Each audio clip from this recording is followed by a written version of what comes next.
Hello students, welcome to WB exam portal. দেখো, তোমাদের যে কারেন্ট অ্যাফেয়ার্স বিগত 3-4টে শিফটে পড়েছে, তার উপর বেস করে নিউ টাইপের কারেন্ট অ্যাফেয়ার্স যেটা তোমাদের আসতে পারে, সেটা আমি তোমাদের আনছি। যেমন এই তোমাদের শিশু সাহিত্য একাডেমি পুরস্কার, ঠিক আছে?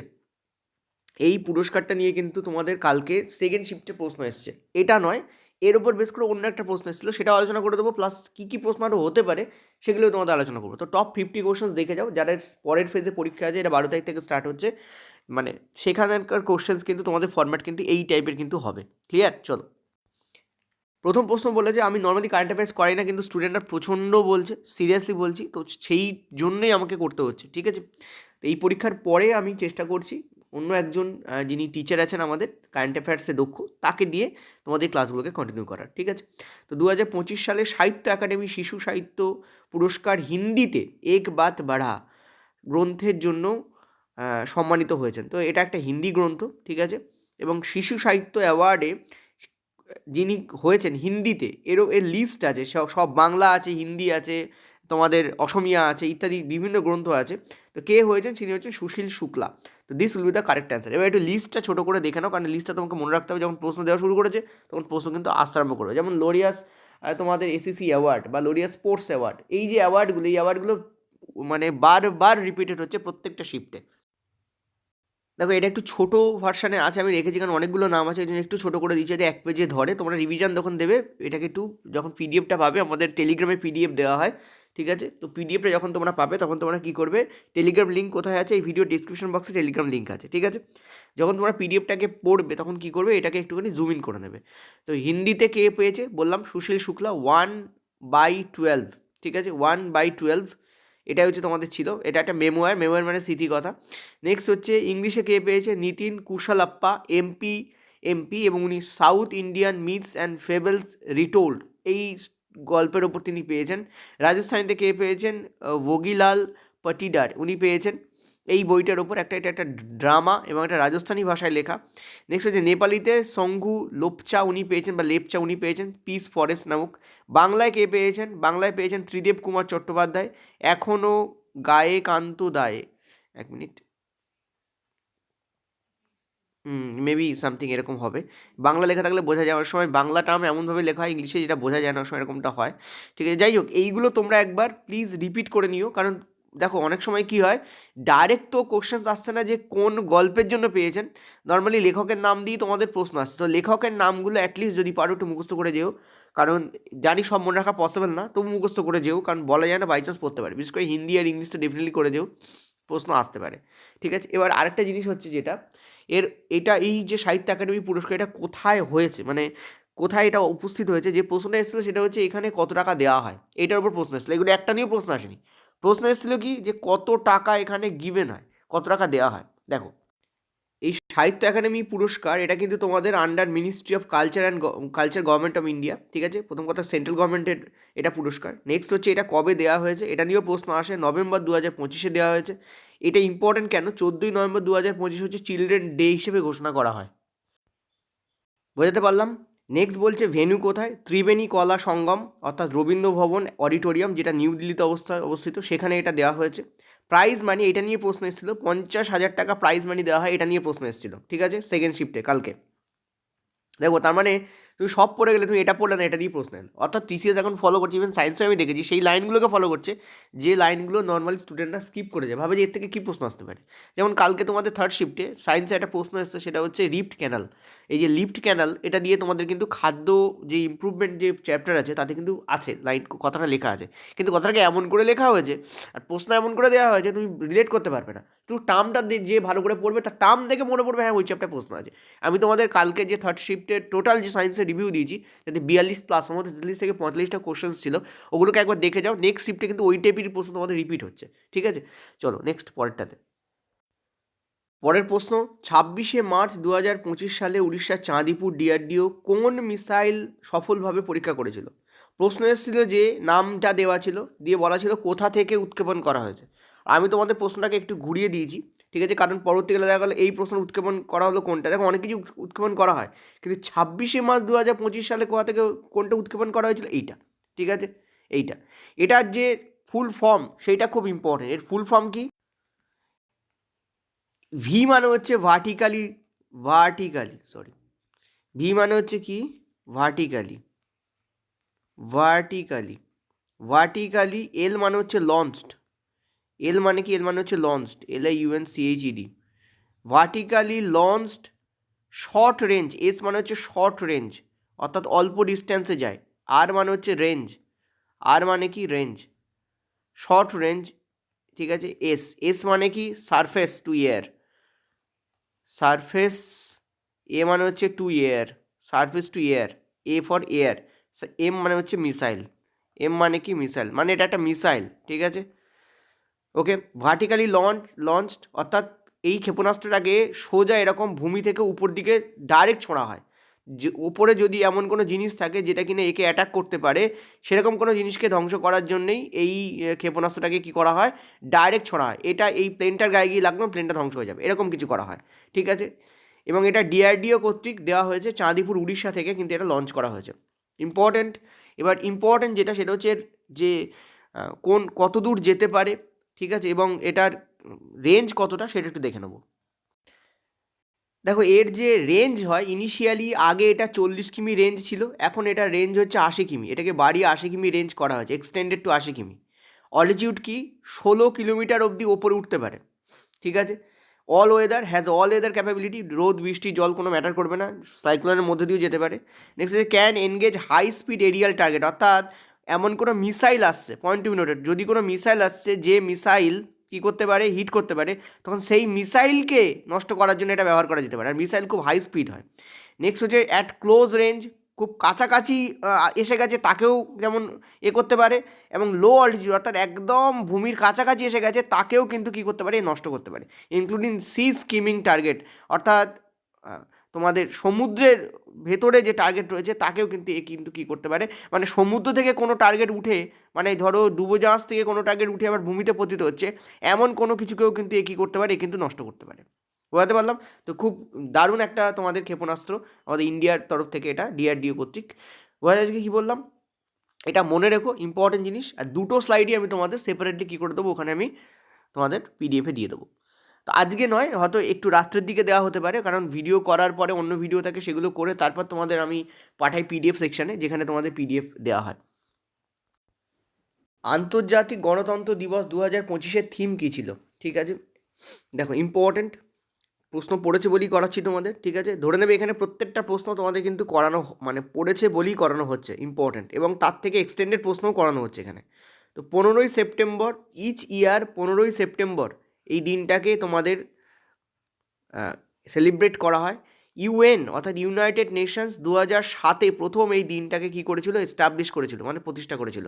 তো UN দ্বারা প্রতিষ্ঠিত এই দিবস, ঠিক আছে, UN দ্বারা প্রতিষ্ঠিত, 2007-এ প্রথম এটা করে, UN করে, মানে ইউনাইটেড নেশনস, সম্মিলিত জাতিপুঞ্জ। ওকে, তো এবছর থিম কী ছিল, এবছর থিম ছিল achieving gender equality and action by action, অর্থাৎ লিঙ্গ বৈষম্য দূর করা, সমতা আনা তার মধ্যে, এবং ধাপে ধাপে করা এটা, ঠিক আছে। এইটা হচ্ছে এবছরের ছিল। লাস্ট ইয়ার 2024-এ AI এর ওপর ছিল, 2024-এ ছিল AI for generation upcoming generation, AI এর ওপর 2024-এর থিম ছিল। চলো নেক্সট প্রশ্ন, যুক্তরাষ্ট্রের মর্যাদাপূর্ণ ফ্রেড ড্যারিংটন স্যান্ড মাস্টার পুরস্কার কে পেয়েছেন? দেখো ফ্রেড ড্যারিংটন ছিলেন যুক্তরাষ্ট্রের একজন মানুষ, উনি কিন্তু একজন তোমাদের বলতে পারো স্থাপত্য শিল্পী ছিলেন, ঠিক আছে। স্থাপত্য শিল্পী, স্কাল্পচার যাকে বলা হয়, স্থাপত্য শিল্পী ছিলেন, অর্থাৎ তিনি বিভিন্ন স্যান্ড বা ইত্যাদি দিয়ে তিনি কী করতেন, তিনি মূর্তি তৈরি করতেন, তার উপর বেস করেই এই নামকরণটা করা হয়েছে এই পুরস্কারের। 2025-এ রিসেন্টলি এই পুরস্কারের কিন্তু 100তম অ্যানিভার্সারিও গেছে, ঠিক আছে। এবং কে পুরস্কার পেয়েছেন সেটা হচ্ছে সুদর্শন, এটা তোমাদের সুদর্শন হবে, ঠিক আছে, সুদর্শন পট্টনায়ক, এখানে ইংলিশটা তোমাদের ঠিক লেখা আছে, সুদর্শন পট্টনায়ক কে, চলো একটু তোমাদের আইডিয়া করিয়ে দিই। দেখো ইনি হচ্ছেন একজন বিখ্যাত বালু শিল্পী, ঠিক আছে, বালু দিয়ে, বা দেখো স্যান্ড শব্দটা পুরস্কারের মধ্যেও রয়েছে স্যান্ড, তো বালু শিল্পী, ঠিক আছে, বালু দিয়ে, অর্থাৎ তিনি কিন্তু দারুণ দারুণ কী করেন, স্থাপত্য তৈরি করেন, রিসেন্টলি গণেশের মূর্তিও তৈরি করেছেন, এবং উনি কিন্তু একজন পদ্মশ্রী প্রাপ্ত, অর্থাৎ আমাদের ভারতের যে তোমাদের one of the best award সেটা হচ্ছে পদ্মশ্রী, সেই বিভিন্ন কালচারাল বা বিভিন্ন স্থাপত্য ভাস্কর্য ক্ষেত্রে, তো পদ্মশ্রী কিন্তু উনি কিন্তু অলরেডি কিন্তু পেয়েছেন, ঠিক আছে, সুদর্শন পট্টনায়ক। তো ভেরি ভেরি ইম্পর্টেন্ট এই জন্য। নেক্সট চলো, এবং উনি হচ্ছেন প্রথম ভারতীয় যিনি এই পুরস্কারটা পেলেন, ফার্স্ট ইন্ডিয়ান। ঠিক আছে, প্রথম ভারতীয়, ফার্স্ট ইন্ডিয়ান।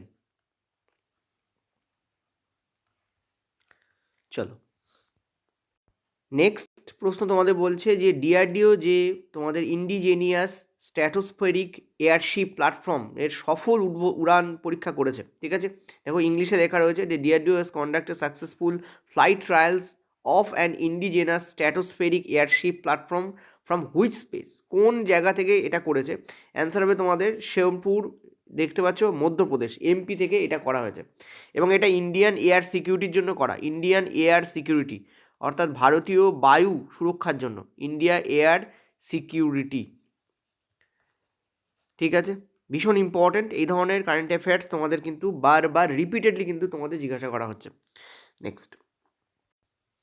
নেক্সট প্রশ্ন তোমাদের, ফেব্রুয়ারি 2025 এআই অ্যাকশন সামিট কোথায় অনুষ্ঠিত হয়েছিল? অ্যান্সার হবে তোমাদের প্যারিস, ফ্রান্সের রাজধানী ফ্রান্স, প্যারিসে তোমাদের কিন্তু অনুষ্ঠিত হয়েছিল। নেক্সট হচ্ছে চেয়ারপারসন কারা কারা ছিলেন? দেখো এটা দুজন চেয়ারপারসন ছিলেন, ভীষণ ইম্পর্ট্যান্ট।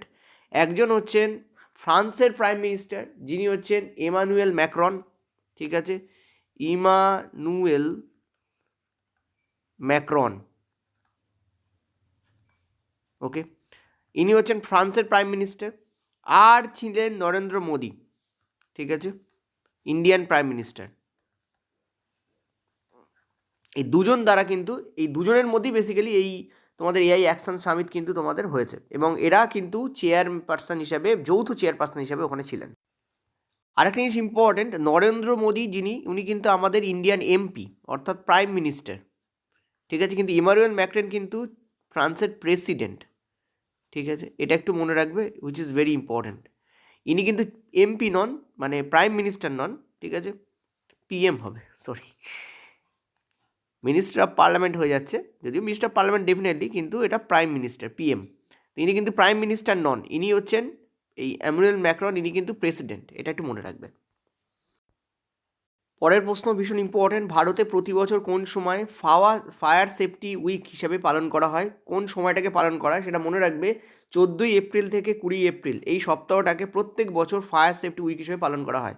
মুম্বাই যে ব্লাস্ট হয়েছিল, সেই মুম্বাই ব্লাস্টে উদ্ধার কার্যর দল হিসাবে যারা ফায়ার সেফটি কর্মী ছিলেন, অর্থাৎ তোমরা বলতে পারো দমকল কর্মী ছিলেন, তাদের মধ্যে অনেকেই অজ্ঞাহত হয়ে মারা গেছিলেন। ঠিক আছে, তাদেরকে মেমোরাইজ করার জন্যই কিন্তু এই মুম্বাই ব্লাস্টের এই ঘটনাকে কিন্তু মেমোরাইজ করার জন্য কিন্তু এটাকে করা হয়। ঠিক আছে, এটা গেল। এর যে থিম ছিল এই বছর সেটা হচ্ছে unite to ignite, unite to ignite for a secure nation, for a secure nation, এটা ওর থিম ছিল এবছর। ঠিক আছে, এটা কী ছিল? এটা কিন্তু ছিল ওর থিম। তো এইগুলো একটু মনে রাখবে, কারণ এইগুলোর উপর বেস করেই কিন্তু ডাইরেক্ট প্রশ্ন আসে, এগুলো কিন্তু তোমাদের ন্যাশনাল কারেন্ট অ্যাফেয়ার্স হিসাবে পড়ছে, এবং এগুলো ভীষণ ইম্পর্ট্যান্ট। চলো, আচ্ছা, এই প্রশ্নটাকে তোমাদের আমি একটুখানি সেটেল ডাউন করে দিচ্ছি। এই প্রশ্নটা তোমাদের 24টা দেশের মধ্যে হয়, এটা অ্যাকচুয়ালি মাল্টি ন্যাশনাল একটা প্রজেক্ট তোমাদের। ঠিক আছে, মাল্টি ন্যাশনাল প্রজেক্ট, এমএন মানে মাল্টি ন্যাশনাল। এবং ইম্পর্টেন্ট ব্যাপার হচ্ছে যেটা, এটা মেনলি এখানে যে কটা নাম রয়েছে তাদের মধ্যে দুটো লজিক খাটছে। একটা হচ্ছে তোমাদের ভারত ওখানে অংশগ্রহণ করেছিল, কিন্তু মেনলি এটা হয় কিন্তু মঙ্গোলিয়া আর আমেরিকার মধ্যে। ঠিক আছে, মঙ্গোলিয়া প্লাস আমেরিকা, এই দুটো দেশের মধ্যেই কিন্তু মেনলি এটা হয়। যেহেতু ইন্ডিয়া অংশগ্রহণ করেছিল, সেহেতু এটা ইন্ডিয়ান ইম্পর্টেন্ট হয়ে যাচ্ছে। প্রাথমিক অবস্থায় মঙ্গোলিয়া আর আমেরিকার মধ্যে শুরু হয়েছিল, এবং পরবর্তীকালে এটা মাল্টিন্যাশনাল হয়ে গেছে। তো ভারত, এই দুটো অপশানই এখানে কারেক্ট। ভারত মঙ্গোলিয়া, ভারত যুক্তরাষ্ট্র, এই দুটো অপশান এখানে কারেক্ট। দুটো অপশান একসঙ্গে দেবে না এখানে। ঠিক আছে, তোমরা যে কোনো একটা অপশান তোমাদের ডেফিনেটলি দেবে। এটা জুনে হয়েছে, জুন 2025 এটা তোমাদের হয়েছে, জুন 2025, এবং এখানে 24টা কান্ট্রি কিন্তু অংশগ্রহণ করে, এটা মনে রাখবে, ভীষণ ভীষণ ইম্পর্টেন্ট। কোথায় হয়েছে? মঙ্গোলিয়াতেই এটা পারফর্ম করা হয়েছে। স্থান কোথায়? স্থান হচ্ছে তোমাদের মঙ্গোলিয়া, স্থান হচ্ছে মঙ্গোলিয়া। মঙ্গোলিয়ার যে উলান বাটার আছে, মঙ্গোলিয়ার উলান বাটার বলে একটা জায়গা আছে, সেই উলান বাটারে কিন্তু এই তোমাদের এই পুরো যে এক্সারসাইজ সেটাকে করানো হয়েছে। চলো নেক্সট প্রশ্ন, স্টপ ডায়রিয়া প্রোগ্রামের আওতায় কত বছরের পর্যন্ত শিশুকে ওআরএস ও জিঙ্ক দেওয়ার কথা বলা হয়েছে? সেটা 0 থেকে 5। ঠিক আছে, এটা যে ফুল ফর্ম হয় এসডিপি প্রোগ্রাম বলা হয়। কি বলা হয়? SDP program, stop diarrhoea program, SDP. এবং এখানে কি হয়, 2টো করে ওআরএস পার বাচ্চা পিছু, 2টো করে ওআরএস এবং 14টা করে জিঙ্ক ট্যাবলেট এখানে দেওয়া হয়। ঠিক আছে, এটা মনে রাখবে, খাটতে হচ্ছে সত্যি কথা বলতে, দুটো ওআরএস এবং এই ফ্যাক্টগুলোকে বার করতে হয়। এগুলো ডেফিনেটলি আমার মনে থাকে না, ঠিক আছে? ফ্যাক্টগুলোকে বার করে তোমাদের জন্য রাখতে হয়। সো ডেফিনেটলি এটাকে খাটতে হচ্ছে। যদি ভালো লেগে থাকে তাহলে একটা হাইপ বাটন আছে বা একটা লাইক বাটন আছে, সেটাকে প্রেস করতে আর্জি জানাই আমি, ঠিক আছে? তো এটা তোমরা একবার খেয়াল রেখো। তো এইটা হচ্ছে ইম্পর্টেন্ট 0 থেকে 5। রিসেন্টলি কিন্তু একটা জায়গায় এই কাল পরশুর মধ্যে এইচআইভি কেস সার্জ হয়েছে। তোমরা বলতে পারবে কোন রাজ্যে এইচআইভি কেস সার্জ হয়েছে? এটা আমার মনে পড়লো কারণ আমি নিউজ পেপার পড়ি তাই, ঠিক আছে? এরকম নিউজ পেপার যদি পড়ো তাহলে এসব আটকায় না। এইচআইভি কেস প্রচুর পরিমাণে, মানে মারাত্মকভাবে সার্জ হয়েছে এইচআইভি কেস। তো কোন রাজ্যে সার্জ হয়েছে আমাকে একটু বলো তো। পরের প্রশ্ন এটাই রয়েছে তোমাদের। এই মাস বলতে আমরা বোঝাতে চাইছি তোমাদের ডিসেম্বর, নভেম্বর ডিসেম্বর, এই ব্যাপারটাকে খেয়াল রেখো। নভেম্বর ডিসেম্বর 2025, ঠিক আছে? নভেম্বর ডিসেম্বর 2025-এ বিহার রাজ্যে কিন্তু এটা দেখা গেছে মোটামুটি 97K, more than 97K HIV patient, অর্থাৎ 97,000-এর বেশি এইচআইভি পেশেন্ট নয়, এইচআইভি পজিটিভ পেশেন্টকে কিন্তু পাওয়া গেছে, এবং হুইচ ইজ লিটারেলি ভেরি, আমরা বলবো কিন্তু যথেষ্ট ভয়ঙ্কর, ঠিক আছে? এইচআইভি পজিটিভ ব্যক্তিকে কিন্তু পাওয়া গেছে। এখান থেকে প্রশ্ন আসতে পারে যে বিহার স্টেট, কারণ এগুলো স্টেট বেসড কোশ্চেন আসতে পারে। বিহার স্টেটস এইডস কন্ট্রোল সোসাইটির যিনি হেড তিনি কে? কন্ট্রোল সোসাইটির হেড কে? কন্ট্রোল সোসাইটির হেড কে, ঠিক আছে? প্রধান কে? অ্যান্সার হবে তোমাদের নরেন্দ্র কুমার গুপ্তা। নরেন্দ্র মোদী, সেখান থেকে তোমাদের মনে থাকবে নরেন্দ্র কুমার গুপ্তা, ঠিক আছে? নরেন্দ্র কুমার গুপ্তা, GUPTA। এই এই ব্যাপারগুলোকে মনে রাখতে হবে, ব্যাট করে দিয়ে দিতে পারে তখন প্রবলেম হয়ে যাবে, ঠিক আছে? এবং এটা নিয়ে ওখানে ক্যাম্পেনও শুরু হচ্ছে। চলো নেক্সট প্রশ্ন, অক্সিয়াম 4 মিশনে কোন কোন দেশের নভোচারীরা অংশগ্রহণ করেছেন? ঠিক আছে, অ্যান্সার তোমাদের হবে এইটা, ভারত, USA, পোল্যান্ড এবং হাঙ্গেরি, এই 4টে দেশের তোমাদের যারা আছেন তারা অংশগ্রহণ করেছেন। এবং ভারতের তরফ থেকে খুব ইম্পর্টেন্ট শুভাংশু শুক্লা, ঠিক আছে? দেখো এখানে বলা রয়েছে লঞ্চ হয়েছিল 2025-এর জুন, এবং এখানে তোমাদের কোন রকেটকে ব্যবহার করা হয়েছিল? SpaceX ফ্যালকন 9 রকেটকে ব্যবহার করা হয়েছিল। ফ্লোরিডা থেকে উৎক্ষেপিত হয়েছে কেনেডি স্পেস সেন্টার থেকে। ক্রিউ কারা কারা ছিলেন? দেখো কমান্ডার ছিলেন পেগি ওয়াটসন, উনি ইউএসের লোক। পাইলট ছিলেন শুভাংশু শুক্লা, যিনি কিনা ইন্ডিয়ার লোক, ঠিক আছে? ইন্ডিয়ার নভোচর অর্থাৎ অ্যাস্ট্রোনট।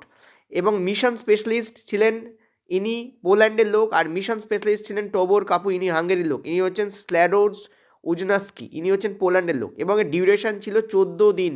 এবং ISS মানে হচ্ছে ইন্টারন্যাশনাল স্পেস স্টেশন, ঠিক আছে? তো এইটা তোমাদের ইম্পর্টেন্ট, 14 দিনের একটা তোমাদের এখানে কিন্তু যাত্রা ছিল। বোঝা গেল তো? 4টে, ওই জন্য অক্সিয়াম 4 এর নাম। 4টে দেশ, ভারত, USA, পোল্যান্ড এবং হাঙ্গেরি, ওই জন্য অক্সিয়াম 4 হচ্ছে এর নাম। চলো পরেরটাতে। পরের প্রশ্ন, 2025-এ যুব বিষয়ক ক্রিয়া মন্ত্রককে মোট কত বাজেট বরাদ্দ করা হয়েছিল? এর উপর বেস করে রিপিটেডলি প্রশ্ন এসছে, সেই জন্য তোমাদের জন্য এটা রাখা হয়েছে। অ্যান্সার হবে তোমাদের এইটা 3494। অ্যাকচুয়ালি এখানে তোমাদের 3794 রয়েছে, এটা 3494 তোমাদের অ্যান্সার হবে। না, আমি একটু চেক করলাম, এটা 3794ই হবে তোমাদের অ্যান্সার, ঠিক আছে? 3794 কোটি টাকা তোমাদের কী করা হয়েছে? বরাদ্দ করা হয়েছে। এটা 3494 নয়, 3794। মনে রাখবে খেলো ইন্ডিয়াতে, এটাও প্রশ্ন এসেছিল, খেলো ইন্ডিয়াতে বরাদ্দ করা হয়েছে তোমাদের 1000 কোটি টাকা, ঠিক আছে? স্পোর্টস একাডেমি অফ ইন্ডিয়া, ঠিক আছে, এখানে বরাদ্দ করা হয়েছে তোমাদের 830 কোটি টাকা, 30 করোড়, ঠিক আছে? আর তোমাদের ন্যাশনাল স্পোর্টস ফেডারেশনকে বরাদ্দ করা হয়েছে তোমাদের 400 কোটি টাকা। এই তিনটে মনে রেখো, এদের আন্ডারই পড়ে, টোটাল তোমাদের এত, বাট এই তিনটেকে একটু মাথায় রেখো। চলো, আর এইটা নিয়ে তো তোমাদের পার ডে প্রশ্ন আসছে, যে Lawrence world sportsman of the ইয়ার 2025 কাকে দেওয়া হয়েছে? ঠিক আছে, এটা কাকে দেওয়া হয়েছে? তো অ্যান্সার তোমাদের কী হবে? আর্মান্ড ডুপ্লান্টিস, ইনি হচ্ছেন সুইডেনের মানুষ, ঠিক আছে? এনাকে কিন্তু এই পুরস্কারটা কিন্তু দেওয়া হয়েছে। এবার এর একটা লিস্ট আছে, লিস্টটা তোমাদের বার করেছি, দিয়ে দিই।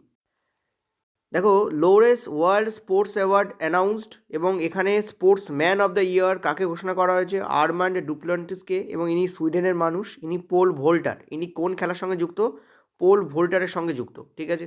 স্পোর্টস ওম্যান অফ দ্য ইয়ারকে সেমন বাইলস, ইনি একজন আর্টিস্টিক জিমন্যাস্ট এবং ইনি ইউএসের মানুষ, ঠিক আছে। তো এই দুজন মেন, একজন ওম্যান মেন অফ দ্য মেনকে পেয়েছেন আরমান ডুপ্ল্যান্টিস, এটা নিয়েও প্রশ্ন এসছে।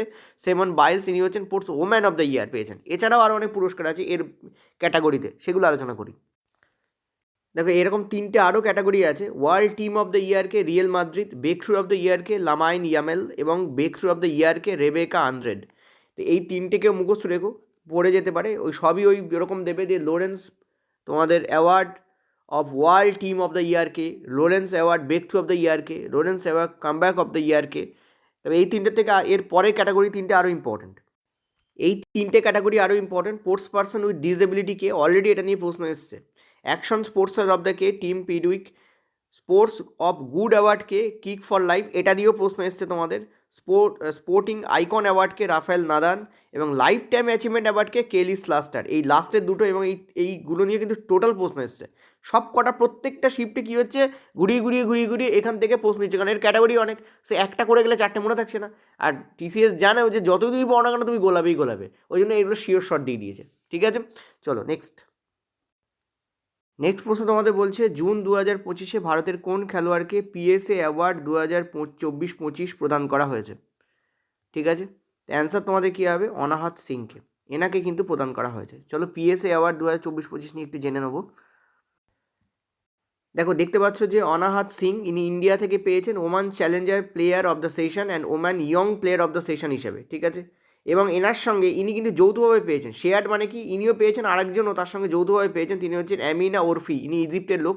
সে একই অ্যাওয়ার্ড দুজনে মিলে পেয়েছেন, ঠিক আছে। সে ইম্পর্টেন্ট এইটা। নেক্সট হচ্ছে এছাড়াও পিএসএ অ্যাওয়ার্ড, দেখো পিএসএর পুরো কথা এখানে লেখা আছে, ফিলিপিন স্পোর্টস রাইটার অ্যাসোসিয়েশন, ঠিক আছে, অ্যাওয়ার্ড। এটা হচ্ছেন অনার্ড হেডলিন ডিয়াজকে পেয়েছেন হল অফ ফেম হিসাবে। ইনি হচ্ছেন জিমন্যাস্টিক অ্যাসোসিয়েশন অফ দ্য ফিলিপাইন্সের তরফ থেকে পেয়েছেন, ঠিক আছে।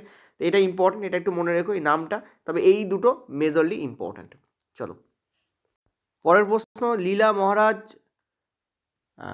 এক মিনিট সাওয়াই, আচ্ছা লীলা মহারাজ সাওয়াই মান সিংহ পোলো কাপ 2025, এটা নিয়ে প্রশ্ন এসছে, সেই জন্যই তোমাদের দেওয়া হয়েছে। এটা কে জিতেছে, মানে কোন দল এই তোমাদের খেলাটাকে জিতেছে, পোলো নিয়ে খেলা, এটা পোলো খেলা আসলে বুঝতে পারছো। তো জয়পুর লীলা দল এরা কিন্তু এই খেলাটা জিতেছে। এবং এটা কোথায় হয়েছে, এটা হচ্ছে জয়পুরেই, রাজস্থানের জয়পুরেই এই খেলাটা তোমাদের হয়েছে, ঠিক আছে, রাজস্থান। ওকে, এটা মাথায় রাখবে, ভীষণ ইম্পর্ট্যান্ট। তো জয়পুর লীলা স্পোর্টস দল টিম এই খেলাটা কিন্তু জিতেছে। ওকে, চলো পরেরটাতে। পরের প্রশ্ন, পিএসএলভি C61 মিশনের রকেট কোন পর্যায়ে ত্রুটি দেখা যাওয়ার কারণে মিশনটি ব্যর্থ হয়েছিল। খুবই প্যাথেটিক, সেটা হচ্ছে প্রথম দুটো পর্যায়ে ভালো করে কাজ করেছিল, কিন্তু থার্ড পর্যায়ে ভালো করে কাজ করেনি, যার ফলে তৃতীয় পর্যায়ে PS3 পর্যায়ে থার্ড স্টেজে কিন্তু এটা ধ্বংস হয়ে যায়। এর ব্যাপারে সামান্য ইনফরমেশন জেনে নেবো, কারণ এটা প্রশ্ন এসেছিলো তোমাদের মেবি, এক মিনিট, এটা প্রশ্ন এসেছিলো তোমাদের 10 তারিখে, ঠিক আছে। তো 10 তারিখে থার্ড শিফটের প্রশ্ন এসেছিলো, মেবি তোমাদের এর ওপর বেস করে আরও অনেক প্রশ্ন জিজ্ঞাসা করা যেতে পারে। চলো আমি জেনে নিচ্ছি। দেখো এর ব্যাপারে ইনফরমেশন কী দেওয়া যেতে পারে, লঞ্চ ডেট কবে, মে 18, 2025, এটা কিন্তু ইম্পর্টেন্ট, কারণ এই মিশনটা কিন্তু সাকসেসফুল হয়নি। তো কবে এটা লঞ্চ করার অ্যাটেম্প করা হয়েছিল সেটা নিয়ে কিন্তু প্রশ্ন দেওয়া যেতে পারে। লঞ্চ সাইট কোথা থেকে করা হয়েছিল, সতীশ ধাওয়ান স্পেস সেন্টার শ্রীহরিকোটা, এই টাইপের প্রশ্ন এসছে যে কোথা থেকে লঞ্চ করা হয়েছিল। নেক্সট হচ্ছে পেলোডে কী ছিল, সেটা আর্থ অবজারভেশন স্যাটেলাইট ছিল এর পেলোড, অর্থাৎ এইটাকে নিয়েই কিন্তু এই রকেট উৎক্ষেপিত হচ্ছিল, এটাকে এর অরবিটে, মানে এটাকে এর কক্ষপথে স্থাপন করার জন্য। ভেহিকেল কী ছিল, PSLV C61, এটা তো তোমাদের প্রশ্নেই দেওয়া আছে, দেখতে পাচ্ছি এই রকেটটাই ব্যবহার করা হচ্ছিল এটাকে উৎক্ষেপণ করার জন্য, ঠিক আছে। অবজেক্টিভ কী ছিল, অর্থাৎ কী লক্ষ্য ছিল এই রকেট উৎক্ষেপণের, সেটা হচ্ছে এই যে EOS অর্থাৎ আর্থ অবজারভেশন স্যাটেলাইটকে 09কে 9তম, এটা তাকে কী করা হয়েছে, সান সাইনক্রোনাইজ পোলার অরবিট অর্থাৎ SSPOতে কী করা, স্থাপন করা, ঠিক আছে। For all weather and day night remote sensing, এর এই যে তোমাদের কী বলে, এই স্যাটেলাইটের কাজ কী ছিল, অল ওয়েদার এবং ডে লাইট রিমোট সেন্সিং করবে, এটাই এর কাজ ছিল, ঠিক আছে। কিন্তু এটা দুর্ভাগ্যক্রমে এটা হয়নি, ঠিক আছে। এই জন্য এই ইনফরমেশনগুলো, এক্সট্রা ইনফরমেশনগুলো মেজর ইম্পর্ট্যান্ট। চলো পরের প্রশ্ন, এপ্রিল 2025 ভারতীয় রিজার্ভ ব্যাঙ্কের উপ গভর্নর হিসেবে কাকে নিযুক্ত করা যায়। দেখো দুটো জিনিস বলি, একটা হচ্ছে অক্টোবরে কাকে নিযুক্ত করা হয়েছিল, সেটা ইম্পর্টেন্ট, যেটা দিয়ে প্রশ্ন এসছে অলরেডি, শিরীষচন্দ্র মুর্মুকে, ঠিক আছে, শিরীষচন্দ্র মুর্মুকে, চন্দ্র বা চন্দ্র ঠিক খেয়াল নেই, শিরীষচন্দ্র মুর্মু, ঠিক আছে, শিরীষচন্দ্র মুর্মু। আর এই যে এপ্রিলে কাকে ঘোষণা করা হয়েছিল? এপ্রিলে ঘোষণা করা হয়েছিল পুনাম গুপ্তাকে, ঠিক আছে, পুনাম গুপ্তা। তো এইগুলো কিন্তু ব্যাপক ইম্পর্টেন্ট, এগুলো একবার ভালো করে দেখে যাবে। আর মনে রাখবে এই রিজার্ভ ব্যাঙ্ক অফ ইন্ডিয়ার অ্যাকচুয়াল গভর্নরকে এখন এরা ডেপুটি গভর্নর, এই যে দুজনের নাম বললাম এটা ডেপুটি গভর্নর, কিন্তু গভর্নরকে সেটা হচ্ছে সঞ্জয় মালহোত্রা, ঠিক আছে, সঞ্জয় মালহোত্রা উনি কিন্তু এর গভর্নর আছেন, এখন রিসেন্ট গভর্নর ইনি আছেন, ঠিক আছে। তো অ্যান্সার এখানে কী হবে তোমাদের? পুনাম গুপ্তা, কারণ এপ্রিল বলেছে, সো পুনাম গুপ্তা অ্যান্সার হবে। পরের প্রশ্ন, 2025 সালে কোন ভারতীয় প্রাক্তন ফুটবলারকে পদ্মশ্রী পুরস্কারে সম্মানিত করা হয়েছে? অ্যান্সার তোমাদের হবে IM ভিজায়ান, ঠিক আছে। ইনি একজন ফুটবলার, এনাকে কিন্তু পদ্মশ্রীতে ঘোষণা করা হয়েছে কিন্তু একে কিন্তু ঘোষণা করা হয়েছে। আর পদ্মভূষণ বলে কাকে ঘোষণা করা হয়েছে? পদ্মভূষণ এতে কাকে ঘোষণা করা হয়েছে সম্মানে? সেটা হচ্ছে PR শ্রীজেশ, ঠিক আছে, PR শ্রীজেশকে ঘোষণা করা হয়েছে পদ্মভূষণ উপলক্ষে, ঠিক আছে, PR শ্রীজেশ। ইনি হচ্ছেন হকি খেলোয়াড়, ঠিক আছে, ইনি হচ্ছেন হকি খেলোয়াড়। এর একটা লিস্ট আমি তোমাদেরকে দিচ্ছি, একটু পড়ে রাখবে, পরবর্তীকালে পড়তে পারে। দেখো এই হচ্ছে টোটাল তোমাদের পদ্মভূষণ 2025 সিলেক্টেড। PR শ্রীজেশ দেখতে পাচ্ছ স্পোর্টসে হকিতে, পঙ্কজ উদ্দাস উনি কিন্তু আর্টসের জন্য গজল সিঙ্গার একজন, মনোহর যোশী উনি কিন্তু পাবলিক অ্যাফেয়ার্স, শেখর কাপুর ইনি কিন্তু ফিল্ম ডিরেক্টর, বিবেক দেবরয় ইনি কিন্তু ইকোনমিক্সে পেয়েছেন, অ্যান্ড MT বসুদেবন নায়ার ইনি কিন্তু লিটারেচারের জন্য পেয়েছেন। পোস্টহুমাসলি মানে ইনি মারা গেছেন, এরা দুজন মারা গেছেন, ঠিক আছে, ইনিও মারা গেছেন, একমাত্র ইনি কিন্তু জীবিত অবস্থায় পেয়েছেন। নেক্সট হচ্ছে পদ্মশ্রী 2025, এটা পদ্মভূষণ অরিজিৎ সিং উনি মিউজিকের জন্য পেয়েছেন, রবীন্দ্রচন্দ্র অশ্বিন ইনি ক্রিকেটারের জন্য পেয়েছেন, হরবিন্দর সিং ধঞ্জুয়া ইনি প্যারা আর্চারিতে পেয়েছেন, তোমাদের রিকি কেজ ইনি মিউজিক কম্পোজার এবং গ্র্যামি উইনার হিসেবে পেয়েছেন। তারপর হচ্ছে বিজয়লক্ষ্মী দেশরামে ইনি কিন্তু মেডিসিন হিসাবে ইনি কিন্তু পেয়েছেন, ঠিক আছে। এই নামগুলো একটু ভালো করে তোমরা মনে রাখবে, ঠিক আছে, প্রত্যেকটা নাম ইম্পর্টেন্ট কিন্তু। চলো আমরা নেক্সট পরেরটাতে যাব। নেক্সট বলছে তোমাদের যাই হোক এটা বাংলা করেছে, ইন্ডিয়ায় তোমাদের বলছে গ্লোবাল ইনোভেশন ইন্ডেক্স, ঠিক আছে, ইংলিশে তোমরা দেখো global innovation index, GII global innovation index. এটা তোমাদের WI ওয়ার্ল্ড তোমাদের যতদূর মনে পড়ছে intellectual property organisation, WIPO world intellectual property organisation কর্তৃক এটাকে পাবলিশ করা হয়, এটা পাবলিশড হয়। ইন্ডিয়ান র্যাঙ্ক তোমাদের হয়েছে 38 আউট অফ 139 কান্ট্রি, অর্থাৎ 139টা দেশ ছিল, টোটাল কতগুলো দেশ ছিল? 139টা, তাদের মধ্যে ইন্ডিয়ান র্যাঙ্ক হয়েছে কত? 38তম। ইন্ডিয়ার স্কোর কত হয়েছে? 40.5 স্কোর হয়েছে। ফার্স্ট পজিশানে কে আছে এটা দিয়েও প্রশ্ন আসতে পারে। ডেনমার্ক নয়, সুইজারল্যান্ড, ডেনমার্ক তো ওইটাতে ছিল, সুইজারল্যান্ড তোমাদের ফার্স্ট পজিশানে আছে, ঠিক আছে, সুইজারল্যান্ড তোমাদের ফার্স্ট পজিশানে আছে, এবং এর স্কোর কত? এর স্কোর তোমাদের হচ্ছে 66, ঠিক আছে, ফার্স্ট পজিশানে কে আছে? সুইজারল্যান্ড আছে। চলো নেক্সট পরের প্রশ্ন, অস্ট্রাবা গোল্ড স্পাইক 2025 পুরুষ জ্যাভেলিন থ্রো ইভেন্টে কে স্বর্ণপদক জিতেছে? ঠিক আছে, সেটা হচ্ছে আমাদের গর্বের ব্যাপার নীরাজ চোপড়া, এবং এটা নীরাজ চোপড়ার ডেবিউ ছিল, অর্থাৎ প্রথমবার ছিল, ফার্স্ট টাইম। ডেবিউ শব্দের অর্থ হচ্ছে this is the first time he actually participated in this event actually, ঠিক আছে। তো নীরাজ চোপড়া প্রথম এর ডেবিউ ছিল, এবং এই নীরাজ চোপড়া কিন্তু প্রথমবারই কিন্তু স্বর্ণপদক বা গোল্ড জিতেছে। নীরাজ চোপড়ার যদি আমি দুটো জিনিস বলি ইম্পর্টেন্ট খুব, সেটা হচ্ছে দোহা লিগ, দুটো জিনিস ইম্পর্টেন্ট, দোহা লিগ, ঠিক আছে, দোহা যে জেভেলিন থ্রোতে উনি অংশগ্রহণ করেছিলেন নীরাজ চোপড়া, সেখানে কিন্তু নীরাজ চোপড়া সিলভার জিতেছেন, মানে উনি কিন্তু সেকেন্ড পজিশনে আছেন। যেখানে ফার্স্ট পজিশনে আছেন নীরাজ চোপড়া ফার্স্ট, কিন্তু এখানে কিন্তু সেকেন্ড পজিশনে আছেন। নেক্সট হচ্ছে প্যারিস ডায়মন্ড লিগ, এই দুটো ইম্পর্টেন্ট, কারণ এই দুটো দিয়েও কিন্তু রেলে অলরেডি প্রশ্ন এসছে, ঠিক আছে। প্যারিস ডায়মন্ড লিগ মানে নীরাজ চোপড়া যে জায়গায় গেছে সেই জায়গার ওপর বেস করে কিন্তু প্রশ্ন অলরেডি এসছে। প্যারিস ডায়মন্ড লিগেও কিন্তু উনি কিন্তু গোল্ড জিতেছেন, অর্থাৎ ফার্স্ট পজিশনে আছেন, যেমন এখানে অস্ট্রা গোল্ডেন ইভেন্টে জিতেছেন, ঠিক আছে, এটা হচ্ছে ফার্স্ট পজিশনে আছে। এই কটা জিনিস মনে রাখতে হবে, অনেক সময় পরীক্ষায় পড়ে, তো নীরজ চোপড়া এখানে কারেক্ট অ্যান্সার হবে। চলো পরের প্রশ্ন, সম্প্রতি জিনগত রোগ মোকাবিলার জন্য ভারতের প্রথম জাতি জিনোম প্রকল্প, জনজাতি জিনোম প্রকল্প, ঠিক আছে, অর্থাৎ জনজাতিতে অর্থাৎ ট্রাইবাল এরিয়ায়, জনজাতি শব্দের অর্থ হচ্ছে ট্রাইবাল এরিয়ায় জিনোম প্রজেক্ট কোন রাজ্য চালু করলো? অ্যান্সার হবে তোমাদের গুজরাট, ঠিক আছে, গুজরাট কিন্তু এটা চালু করেছে। এবং গুজরাট তোমাদের যেটা চালু করেছে সেটা হচ্ছে 17টা ডিস্ট্রিক্টের ওপর চালু করেছে, 17টা 17th ডিস্ট্রিক্ট ওখানে আছে তার উপর চালু করেছে।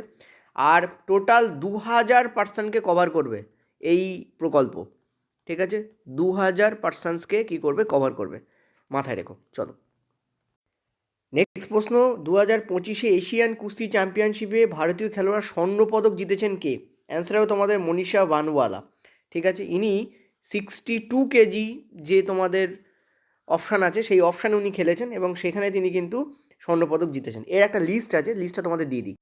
দেখো এই খেলাটা যে এশিয়ান চ্যাম্পিয়নশিপ যেটা হয়েছে সেটা আম্মান জর্ডানে হয়েছে, প্রথম কথা, ঠিক আছে, আম্মান জর্ডানে হয়েছে। নেক্সট হচ্ছে ওভারঅল উইনার হচ্ছে ইরান, 9টা গোল্ড জিতেছে। দেখো ইরানের পারফরমেন্স দেখতে পাচ্ছ, 9টা গোল্ড। জাপান, তারপরে নর্থ কোরিয়া, এই 3টে কান্ট্রিকে মনে রেখো। ফার্স্ট হচ্ছে তোমাদের ইরান। ইন্ডিয়া তোমাদের 18th পজিশানে আছে, কত, 18th পজিশানে আছে ইন্ডিয়া, ঠিক আছে। চলে নেক্সট স্লাইডে আছে তোমাদের ব্যাপারটা। ইন্ডিয়া 80th পজিশানে আছে, 1টা গোল্ড, 3টে সিলভার এবং 6টা ব্রোঞ্জ জিতেছে, টোটাল 10টা মেডেল জিতেছে, ঠিক আছে। গোল্ড হচ্ছে মনীষা বানওয়ালা যেটা বললাম, ওমেন্স 62 কেজিতে। সিলভার জিতেছে দীপক পুনিয়া, উনি মেন্স ফ্রি স্টাইল, এফএস মানে ফ্রি স্টাইলে 92 কেজিতে। উদিত জিতেছে এফএস 61 কেজিতে। আর ঋত্বিকা হুদা জিতেছে, উনি ওমেন্স, উনি 76 কেজিতে জিতেছেন। ব্রোঞ্জ জিতেছে অন্তিম পোগাল, এটা দিয়ে প্রশ্ন অলরেডি এদের পড়েছে, ওমেন্স 53 কেজিতে জিতেছেন। এবং দীনেশ ঘোলিয়া, ইনি মেন্স ফ্রি স্টাইলস 125 কেজি জিতেছেন। মানসে মুস্কান এবং আদার, তবে এই কটা যে কটা নাম রয়েছে এই নামগুলো ইম্পর্টেন্ট। মানুষের মুস্কান নাম মনে রাখলে চলবে, বাকিগুলো মনে রাখা দেবেন জরুরি, কারণ তারা জাতীয় খেলাকে রিপ্রেজেন্ট করে বিভিন্ন দেশে গিয়ে। সো এদের নাম, প্রত্যেকের নাম ইম্পর্টেন্ট এবং প্রত্যেকেই অনেক বেশি ইম্পর্টেন্ট, ঠিক আছে। এবং এই ধরনের খেলাকে গভর্নমেন্টের উচিত কী করা, অনেক বেশি করে বুস্ট আপ করা উচিত। তো যাই হোক, এই হচ্ছে তোমাদের টোটাল ব্যাপার। নেক্সট প্রশ্ন বলছে, নীতি আয়োগের রিপোর্ট অনুযায়ী ভারতের কত শতাংশ ভৌগোলিক এরিয়া ভূমিকম্প প্রবণ হয়েছে? রিসেন্ট একটা রিপোর্ট বেরিয়েছে নীতি আয়োগের, যেখানে বলা হয়েছে দক্ষিণ ভারতের যে দাক্ষিণাত্য প্লাটিউ বা দাক্ষিণাত্য মালভূমি, ঠিক আছে, যদি আমরা ভারতকে দেখি, এক মিনিট একটা জিনিস তোমাদের বলে দিচ্ছি, ভীষণ ইম্পর্ট্যান্ট। যদি আমরা ইন্ডিয়াকে দেখি, বহুদিন আগে ইন্ডিয়া আঁকা আমি অভ্যাস করতাম, ঠিক আছে, এখন আর হয় না, তাও অভ্যাস আছে বলতে হবে, নিজেকেই ভালো লাগছে। যদি আমরা ভারতকে দেখি, ভালোই এঁকেছি তাই না?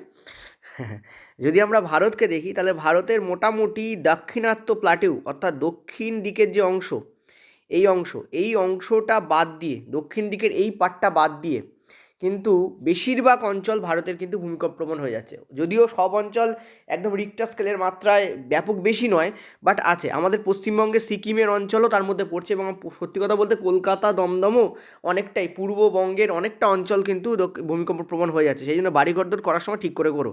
মিস্ত্রির কথা শুনে মিস্ত্রি 8 রড লাগাতে বলছে না 16 রড লাগাতে বলছে, ঠিক আছে, যা খুশি করে করা যায় না, এটা মাথায় রেখো। সো কোড অনুযায়ী করো, পরবর্তীকালে কিন্তু যদি স্ট্রিক্ট অ্যাকশন নেওয়া হয় তখন কিন্তু দেখবে বা গণ্ডগোলে পড়ে যাবে তোমরা, আগে তো মৃত্যু ঘটবে তারপর তো ব্যাপার। তো অ্যান্সার হবে তোমাদের 59%। 59%, ভালো করে ভাবো, 50%-এর বেশি অঞ্চল কিন্তু ভৌগোলিক এরিয়া কিন্তু ভারতের ভূমিকম্প প্রবণ হয়ে যাচ্ছে, ঠিক আছে। রিসেন্ট রিপোর্ট এটা প্রকাশ করা হয়েছে। খুবই ডেঞ্জারাস পরিস্থিতি এবং ভালো করে খেয়াল রাখবে এই ব্যাপারটাকে, অ্যাজ এ এক্সামিনেশনের পার্টেও এবং জীবনের ক্ষেত্রেও। চলো নেক্সট প্রশ্ন, 2025 ইন্ডিয়া অ্যাকোয়াটিক্স চ্যাম্পিয়নশিপ কোথায় হয়েছিল? অ্যান্সার হবে তোমাদের সিঙ্গাপুরে হয়েছিল। সাঁতারের ওপর বেস করে এই চ্যাম্পিয়নশিপটা হয়, ঠিক আছে। ভারত পার্টিসিপেট করেছিল কিন্তু কোনো মেডেল জিততে পারেনি। ইন্ডিয়া উইথ 0 মেডেল গেল। হায়েস্টকে ফার্স্ট পজিশনে কে আছে? চীন ইজ ইন ফার্স্ট পজিশন, ঠিক আছে, চায়না, চীন ইজ ইন ফার্স্ট পজিশন, ঠিক আছে। ভারতের মেডেল কিন্তু 0 আছে। চল নেক্সট পয়েন্টটাতে দেখো, নভেম্বর থেকেও প্রশ্ন আসছে। এই যে তোমাদের বলেছে 2025 G20 সামিট, এটা তোমাদের নভেম্বরে হয়েছে বিশেষ করে। আর নভেম্বরে কোথায় হয়েছে? একদম শেষের দিকে, লাস্টের দিকে, তোমাদের 22 থেকে 23শে নভেম্বর এইটা হয়েছে। তাহলে দেখো আজকে তোমাদের মোটামুটি আমরা বলতে পারি 12 তারিখ, ঠিক আছে। তো নভেম্বর তোমাদের 22 থেকে 23 তারিখের দিকে কিন্তু নভেম্বরে তোমাদের হয়েছে। ওকে, গেল। নেক্সট হচ্ছে কোন শহরে হয়েছে? জোহান্সবার্গ শহরে কিন্তু এটা হয়েছে। This is the first time কোনো আফ্রিকান কান্ট্রিতে G20 সামিট হলো। এটা হচ্ছে প্রথমবারের জন্য হয়েছে। ঠিক আছে, এটা মনে রাখবে। থিম কি? থিমটা তোমাদের একটু দেখাই। বিভিন্ন সম্মেলনের থিম দিয়ে কিন্তু প্রশ্ন আসে। ঠিক আছে, তো থিম হচ্ছে সলিডারিটি, ইকোয়ালিটি অ্যান্ড সাস্টেনেবিলিটি। ঠিক আছে, এই হচ্ছে তোমাদের থিম। এটা একটু মনে রাখো, পরীক্ষা কিন্তু পড়তে পারে। ঠিক আছে, চলো নেক্সট প্রশ্ন। নেক্সট, এসবিআই লোকজনকে লাখপতি বানানোর জন্য কোন প্রকল্প শুরু করেছে? আমি তোমাদের এআইকে দিয়েছিলাম, তো এইভাবে তোমাদের বাংলা করেছে। Which scheme of SBI launch to help people, actually common people, to becomes lakhpati? Answer তোমাদের হবে হার ঘর লাখপতি। ঠিক আছে, this is the correct answer. তো এখানে প্রশ্ন আরেকভাবে আসতে পারে, এটা তোমাদের কালকের থার্ড শিফটের আসা প্রশ্ন, সরি সেকেন্ড শিফটের। এখানে তোমাদের প্রশ্ন কি আসতে পারে, যে এই যে আমাদের এসবিআই আছে, এসবিআইয়ের চেয়ারপারসনকে, হেডকে, মেনকে, প্রধানকে, তো চেয়ারপারসন বলতে পারো বা হেড বলতে পারো। ইনি কে? চেয়ারপারসন কে এসবিআইয়ের, যার এখানে ছবি রয়েছে, সেটা হচ্ছেন চিল্লা, নামটা একটু বড়, শ্রীনিবাসুলু, ঠিক আছে, শেট্টি, এ হচ্ছে তোমাদের তালবস্য হওয়া উচিত। যাই হোক, এটা তোমরা একবার দেখে রেখো, এটা হচ্ছে ফুল ফর্ম, ফুল নাম তার। চলো, বলেছে মে 2025 হিমালয়ে 31 বার আরোহণের রেকর্ড কে করেছেন? অ্যান্সার হবে তোমাদের কামি রীতা শেরপা। ঠিক আছে, ইনি অ্যাকচুয়ালি নেপালের মানুষ। তো কালকে প্রশ্ন আসতে পারে যে তিনি কোথাকার মানুষ? তিনি হচ্ছেন নেপালের শেরপা। নেপাল, ভুটান, মেবি এরা এই জায়গাগুলোতেই শেরপা নর্মালি অবস্থান করে, শেরপারা থাকেন। তো অ্যান্সার তোমাদের হবে নেপালের কামি রীতা শেরপা। চলো, বলেছে ভারতের প্রথম জাতীয় গৃহস্থলী আয় সমীক্ষা অর্থাৎ national household income survey NHIS কবে শুরু হবে? অ্যান্সার হবে তোমাদের ফেব্রুয়ারি 2025।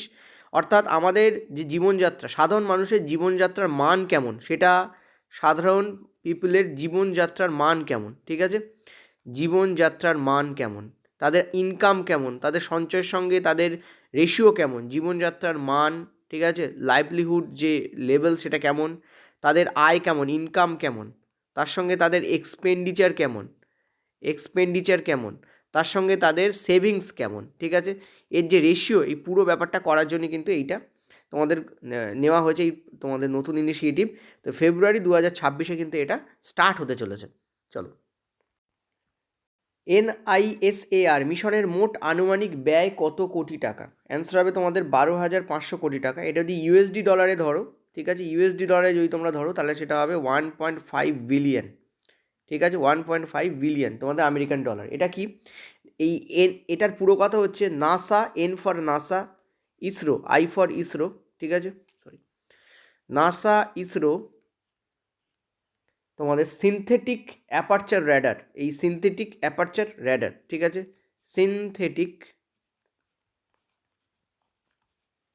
অ্যাপারচার র্যাডার, ঠিক আছে, এই হচ্ছে তোমাদের পুরো কথা। এবং এটা হচ্ছে যৌথ, নাসা আর ইসরো আছে, মানে বুঝতে পারছো এর মধ্যে আছে কে কে? আমেরিকা আছে, আর ডেফিনেটলি ইন্ডিয়া আছে, এই দুজন আছে। ওকে, এদের মাধ্যমে এটা করা হচ্ছে, এটা মাথায় রেখো। এর মধ্যে যে এল ব্যান্ড, সেটা নাসা দিচ্ছে, দুটো ব্যান্ড হয় এর। আর নেক্সট হচ্ছে তোমাদের নাসাও কিন্তু কোনো একটা ছোট্ট সংস্থা নয়, ঠিক আছে, এর কিন্তু নামটা বিশাল বড়। আর যে এস ব্যান্ড, সেটা ইসরো প্রোভাইড করছে। কে প্রোভাইড করছে? ইসরো।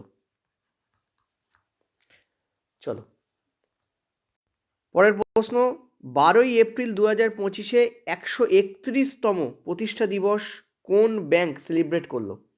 অ্যান্সার হবে তোমাদের PNB, পাঞ্জাব ন্যাশনাল ব্যাংক। এর একটা লিস্ট আমি দিচ্ছি তোমাদের, যদিও অনেক আছে, বাট এগুলো করে যাও যদি বাই চান্স পড়ে। ঠিক আছে, চলো দেখো, recent major bank foundation day include Union Bank of India, important. এ হচ্ছে 10ই নভেম্বর, একদম নভেম্বর মানে লেটেস্ট, 107তম এর তোমার জন্মদিন গেল। সিটি ইউনিয়ন ব্যাংক, এই ইউনিয়ন ব্যাংক অফ ইন্ডিয়া কিন্তু ইম্পর্টেন্ট, কারণ UBI হচ্ছে ইম্পর্টেন্ট একটা ব্যাংক। ঠিক আছে। সিটি ব্যাংক এ কিন্তু সেপ্টেম্বরে গেল 2025-এ। জম্মু কাশ্মীর ব্যাংক এ কিন্তু নভেম্বরে গেছে। ব্যাংক অফ বরোদার গেছে তোমাদের জুলাই মাসে। আর এসবিআই এর কিন্তু জুলাই 1 তারিখ গেছে, 17তম কিন্তু বার্ষিকী পালন করেছে। তো তুমি সিটি আর জম্মু কাশ্মীরে ছেড়েও দাও, SBI, bank of Baroda, union ব্যাংকটা অ্যাটলিস্ট মনে রাখো। নাও পড়তে পারে এর মধ্যে থেকে, কারণ প্রচুর আছে, অজস্র, প্রত্যেকটা ব্যাংকেরই প্রত্যেক বছরই কী হয় তোমাদের ফাউন্ডেশন ডে যায়, ঠিক আছে। সুতরাং প্রত্যেকটা ব্যাংকেরই আছে, কিন্তু আমরা মোটামুটি একটা মনে রাখতে পারি যদি বাই চান্স আসে। চল পরেরটাতে। পরের প্রশ্ন তোমাদের বলছে 2024-25-এ ইউইএফএ যে চ্যাম্পিয়নশিপ, এটা ফুটবল চ্যাম্পিয়নশিপ, এটা কোথায় তোমাদের কে জিতেছে তোমাদের প্যারিস সেন্ট জার্মেন এ কিন্তু তোমাদের এই খেলাটা তোমাদের জিতেছে, ঠিক আছে। এবং কাকে হারিয়ে? ইন্টার মিলানকে হারিয়ে। ওকে, এটা 2024-25-এর ব্যাপার ছিল। এটা কোথায় হয়েছিল? এটা তোমাদের হয়েছিল মুনিচে হয়েছিল। এর পুরো যেটা হয়েছিল সেটা হচ্ছে অ্যালিয়ান্স এরিনাতে হয়েছিল। এটা একটা মাঠ বা বলতে পারো তোমাদের ময়দান বলতে পারো, এবং এটা মুনিচে অবস্থান করছে। মুনিচ কোথায়? সেটা হচ্ছে জার্মানি, ঠিক আছে, জার্মানি। এটা 2024-25-এর কথা বললাম, 2024-25। 2025-26-এ এখন অনুষ্ঠিত হয়নি যেটা, 2025-26-এ কোথায় হবে এটা? এটা তোমাদের হবে হাঙ্গেরিতে, ঠিক আছে, বুদাপেস্টের হাঙ্গেরিতে হবে। বুদাপেস্ট যেটা হাঙ্গেরিতে অবস্থান করছে একটা দেশ, ঠিক আছে, তার বুদাপেস্ট আছে, সেখানে তোমাদের এটা অনুষ্ঠিত হবে 2025-26-এ, ঠিক আছে। চলো, বাজেটের ওপর অনেক প্রশ্ন তোমাদের জিজ্ঞাসা করা হচ্ছে। 2025-26 অর্থবর্ষে ভারতীয় প্রতিরক্ষা মন্ত্রণালয় কেন্দ্রীয় বাজেট কত বরাদ্দ করেছে প্রতিরক্ষা মন্ত্রণালয়ের জন্য, ঠিক আছে, অর্থাৎ মিনিস্ট্রি অফ ডিফেন্সের জন্য কত টাকা বাজেট ঘোষণা করেছে, ঠিক আছে। 6,81,210, কোথায় আছে দেখো, 6,81,210, this will the correct answer, ঠিক আছে। এইটা তোমাদের বাজেট কিন্তু ঘোষণা করা হয়েছে, বাজেটে এই টাকা কিন্তু তোমাদের রাখা হয়েছে এই খাতে। দেখো, বিভিন্ন ধরনের অ্যালোকেশন যেগুলো আছে সেগুলো একটু দেখে নাও, ইম্পর্টেন্ট। সেটা হচ্ছে তোমাদের ইনফ্রাস্ট্রাকচারে তোমাদের 1.5 লাখ অ্যালোকেট করা হয়েছে। এক মিনিট, ঠিক আছে, ইনফ্রাস্ট্রাকচারে তোমাদের কত অ্যালোকেট করা হয়েছে? 1.5 লাখ অ্যালোকেট করা হয়েছে in 50 years interest free loans, ঠিক আছে, to states for capital project and plus funds of, এইটা তোমাদের, ঠিক আছে। নেক্সট হচ্ছে তোমাদের ডিফেন্সে তোমাদের 6.81, এটা দিয়ে প্রশ্ন এসছে, যেটা আগের বার তোমরা দেখলে একটু আগে। ফিনান্স মিনিস্ট্রিতে তোমাদের সব থেকে লার্জেস্ট ওভারঅল অ্যালোকেশন, অর্থাৎ সব থেকে বেশি অ্যালোকেশন এখানে করা হয়েছে 19.39 লাখ কোটি। রোড ট্রান্সপোর্ট এবং হাইওয়েজের জন্য 2.8 লাখ কোটি করা হয়েছে। রেলওয়েজের জন্য করা হয়েছে 2.5, ইম্পর্টেন্ট, নেক্সট বার আসতে পারে। হোম অ্যাফেয়ার্সের জন্য করা হয়েছে 2.33 লাখ। এগ্রিকালচার এবং ফার্মার ওয়েলফেয়ারের জন্য করা হয়েছে 1.38, এবং হেলথ এবং ফ্যামিলি ওয়েলফেয়ারের জন্য করা হয়েছে 1 লাখ। রুরাল ডেভেলপমেন্টের করার জন্য করা হয়েছে 1.9 লাখ, ঠিক আছে। এগুলো দিয়ে প্রশ্ন আসতে পারে বিগত শিফটে, আগামী শিফটে, সেই জন্য করে রাখো। এছাড়াও তোমরা জানো যে তোমাদের খেলার ওপর বেস করে তোমাদের দিয়ে একটু আগে বলেছিলাম 3794, ওটা মনে রেখো, খেলাতে কিন্তু ওটা ছিল, ওটা এখানে রাখিনি, ওখানে আলোচনা করে দিয়েছি। তাই এইগুলোকে মনে রেখো, কারণ একটা এসছে মানে বাকিগুলো আসতে পারে। বলছে ঘূর্ণিঝড় প্রতিরোধের জন্য 2030 সালের মধ্যে গ্রেট গ্রিন ওয়াল, এটা কোন রাজ্য নির্মাণ করবে বলে তোমাদের একটা প্রজেক্ট চালু করেছে, ঠিক আছে। অ্যান্সার হবে তোমাদের অন্ধ্রপ্রদেশ এই রিসেন্ট হিট করেছে মন্থা এই সাইক্লোন তোমাদের হিট করেছে এবং প্রচণ্ড ক্ষতি করেছে, ঠিক আছে, মন্থা। তো এর যে 1053 কিলোমিটার যে কোস্টাল তোমাদের এরিয়া আছে, পুরো কোস্টাল এরিয়া জুড়ে এই গ্রেট গ্রিন ওয়াল কিন্তু তোমাদের স্থাপন করবে। বেসিক্যালি গাছ রোপণই এর মেন জিনিস, ঠিক আছে। তো সাইক্লোন হিট করেছিল কত? তোমাদের মন্থা হিট করেছিল, ঠিক আছে। তো এর ওপর বেস করেই, এবং ক্ষতি অলরেডি করে দিয়েছে, কিন্তু 2030 সালের মধ্যে এটা অন্ধ্রপ্রদেশ বলেছে এই প্রজেক্টটা ও কমপ্লিট করবে, ঠিক আছে, এটা ইম্পর্টেন্ট। মার্চ 2025-এ নীতি আয়োগের নতুন পূর্ণকালীন সদস্য কে হলেন, ঠিক আছে, তিনি হচ্ছেন রাজীব গাওবা, হ্যাঁ, রাজীব গাওবা হলেন, ঠিক আছে। তো এর প্রধানকে তোমরা সবাই জানো যে নীতি আয়োগের যে চেয়ারপারসন তিনি পিএম হন, অর্থাৎ আমাদের এখানে নরেন্দ্র মোদী, ঠিক আছে। এছাড়াও উপপ্রধান কে এখানকার, এর উপপ্রধান সেটা হচ্ছেন সুমন কে বেরি, ঠিক আছে, সুমন কে বেরি, ইনি হচ্ছেন উপপ্রধান।